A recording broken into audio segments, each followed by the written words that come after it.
Ça se voit, je suis pas passionné. Hein. Donnez-moi l'argent. Tout est possible à celui qui croit. Donc si tu crois en tes rêves, bon, Molingo, bah, c'est bon, j'arrête.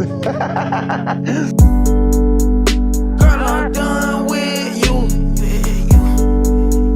Girl, we done is through. Girl, we done. I hit that nigga for the work. Yo la famille, moi c'est NK. Mon vrai prénom c'est Lucas. Je suis barbeur de profession. Ça fait bientôt 10 ans, du coup l'année prochaine, que je suis barbeur. Et 1 an que je suis totalement à mon compte avec l'ouverture de mon petit studio, Cut Studio Barbershop. J'ai commencé la coiffure en 2016-2017. J'ai commencé parce que j'allais dans un salon de coiffure à Corbeil qui s'appelait le Barbershop. Ouais. Je me coiffais avec Turpie, dédicace à Turpie. tout Corbeil allait se couper là-bas. C'était 10 €, on faisait la queue, on arrivait à 9 h du matin. C'était une belle époque, hein, mais bon, tout a changé lorsqu'il a changé de salon de coiffure et que les coupes étaient plus chères. Et comme j'allais avec mes petits cousins, le fait que les prix augmentent, c'était un peu plus compliqué. Du coup, je me suis mis à les coiffer avec une tondeuse qui traînait chez moi. Et au début, c'était difficile, c'était pas beau. Ils souffraient, ils allaient au collège, ils se faisaient terminer, ils se faisaient vanner. Au final, un beau jour, j'ai appris l'existence des sabots et ça a tout changé, hein. Ça a changé toutes les coupes. J'ai commencé à vouloir en faire un business lorsque un ami de mon petit cousin est venu me voir au lycée en me demandant si je pouvais le coiffer pour le bal, s'il me donnait 5 €. Et dans ma tête, ça a boulé. Je me suis dit 5 €, 5 €, 5 €. Et tout le monde peut me donner 5 €. Et là, de 5 € à 30 € aujourd'hui. Donc, j'en ai fait du chemin. Hein. J'ai fait du chemin, j'ai fait plusieurs salons. J'ai fait beaucoup de salons. J'en ai fait en France, en Angleterre. Il y a peu de temps au Brésil, du coup. La coiffure, ça a toujours été un don que j'ai. Je suis pas forcément très intéressé par tout ce qui est tondeuse ou quoi, mais j'aime beaucoup partir de zéro, c'est-à-dire un mec qui a pas de coin, pas de contour, pas de dégradé, et arriver à un résultat vraiment propre. J'aime bien, on va dire, rendre les gens beaux, les transformer et tout. Et même le contact avec les clients, les nouvelles personnes, on se fait de nouvelles rencontres, on rencontre toujours tout plein de monde, on écoute tout plein d'histoires. Et on va dire que c'est ça qui me plaît, hein, dans la coiffure. C'est surtout le contact et la transformation. J'ai appris à apprécier le temps que je mettais pour coiffer. J'ai appris à aimer ce que je faisais. C'était vraiment venu comme un moyen de m'en sortir, la coiffure, comme je t'ai dit. Au final, j'ai commencé à faire des calculs. Et lorsque j'ai ouvert mon premier salon, j'ai commencé à arrêter de penser comme ça.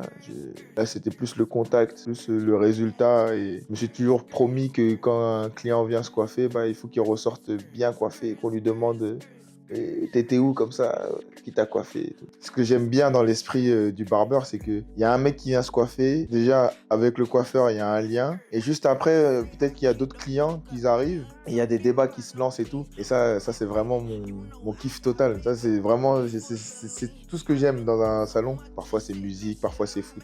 Bon, quand c'est foot, je laisse tomber parce que je suis pas trop dedans. Mais parfois, c'est F1, par exemple. Ou parfois, c'est cuisine. Politique, on parle de tout.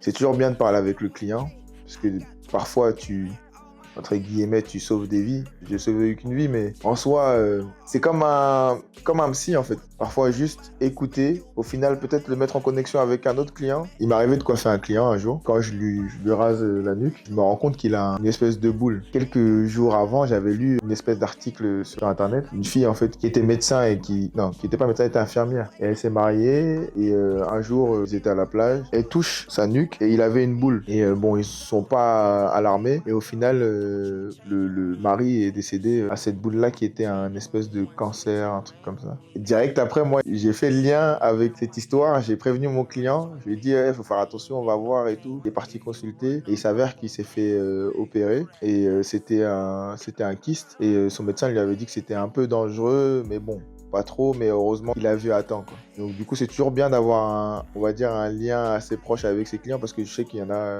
Je faisais pas l'effort d'être proche de mes clients. Je pense pas que je lui aurais dit quoi que ce soit.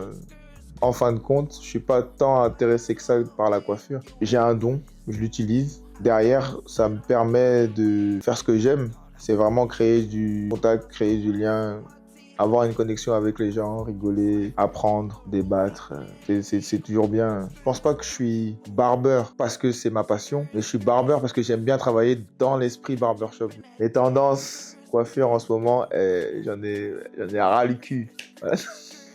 Excuse-moi.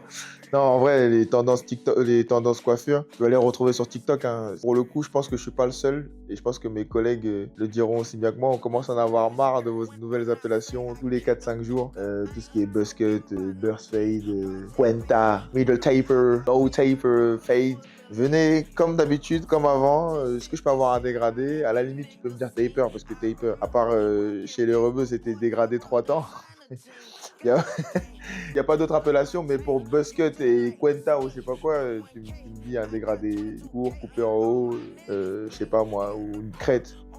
C'est une crête en soi, ou même un mulet à la limite.